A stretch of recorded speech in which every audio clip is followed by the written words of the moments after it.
दोस्तों, अगर आप भी पेटीएम वॉलेट बैलेंस को अपने बैंक अकाउंट के अंदर ट्रांसफर करना चाहते हैं बिना केवाईसी, तो आप दो तरीके से कर सकते हैं। जो आज की वीडियो में मैं आपको प्रोसेस दिखाने जा रहा हूं वो लाइव प्रोसेस होगा और एक जेन्युइन तरीका होगा। तो जैसा कि आप स्क्रीन पे देख सकते हैं, मेरे पेटीएम वॉलेट में इस वक्त 1100 रुपये हैं। अब मैं अगर इन्हें बैंक में निकालना चाहता हूँ तो केवाईसी के लिए मुझे केवाईसी यानी कि अपग्रेड करने को कहता है। लेकिन अगर मुझे बिना केवाईसी के, जैसा कि आप सभी को मालूम है, केवाईसी इस वक्त कहीं भी नहीं हो रही है और बिना केवाईसी के इस बैलेंस को अगर बैंक के अंदर निकालना है तो इसे दो तरीके से पेटीएम वॉलेट को बैंक के अंदर ट्रांसफर किया जा सकता है। सबसे पहली प्रोसेस मैं आपको दिखा देता हूं कि पहली बात तो ये है कि बहुत सारे यूजरों को ये लगता है कि ये पेटीएम वॉलेट बैलेंस जो है सिर्फ बैंक के अंदर ही ट्रांसफर होता है। लेकिन आपकी जानकारी के लिए यहां पर बता दूं कि जितनी भी रिचार्जेस तरह की सर्विसेज होती हैं, यानी कि जो ऑनलाइन सर्विसेज होती हैं रिचार्ज या बिल पेमेंट में, तो ये पेटीएम वॉलेट बैलेंस सबसे पहले तो यहां पर इस्तेमाल हो जाता है। आप गलत फहमी में मत रहिएगा कि ये किसी भी तरीके के आपको इसका इस्तेमाल नहीं हो सकता, सिर्फ इसे बैंक में ही निकालना पड़ेगा और ये केवाईसी के बाद ही निकलेगा। तो सबसे पहली बात तो बिना केवाईसी के आप इनमें से किसी भी सर्विसेज पे यूज कर सकते हैं। हर सर्विसेज पे ये बैलेंस आसानी के साथ निकल जाता है।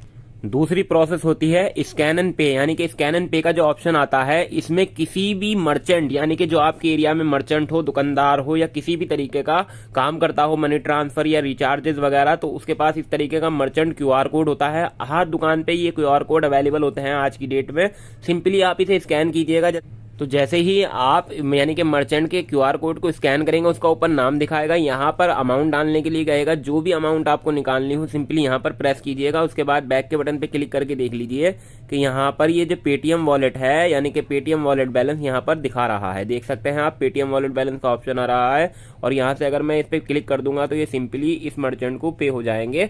तो आप वहां पर जाकर जितनी भी अमाउंट आपके पेटीएम वॉलेट के अंदर आ गई है, यानी कि 10,000 आए हैं, तो 10,000 में वो आपसे 50 रुपये ले लेगा या 100 रुपये ले लेगा। बहुत ज्यादा से ज्यादा इतने ही पैसे लेगा और आपकी जो 10,000 रुपये की अमाउंट है आपको कैश में कन्वर्ट करके दे देगा।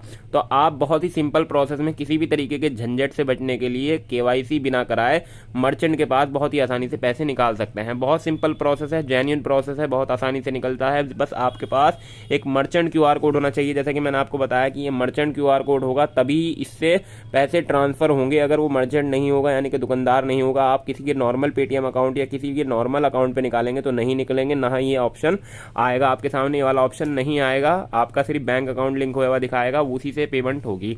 तो अगर आपको पेटीएम वॉलेट का बैलेंस निकालना है तो मर्चेंट को किसी भी नजदीकी दुकान पे जाके स्कैन कर लीजिए, बस आपका आसानी के साथ पैसा निकल जाएगा। आई होप आपको समझ में आ गया होगा। कोई डाउट रह गया हो तो कमेंट सेक्शन में पूछ लीजिए। वीडियो को लाइक कीजिएगा अगर आपको वीडियो अच्छा लगा हो।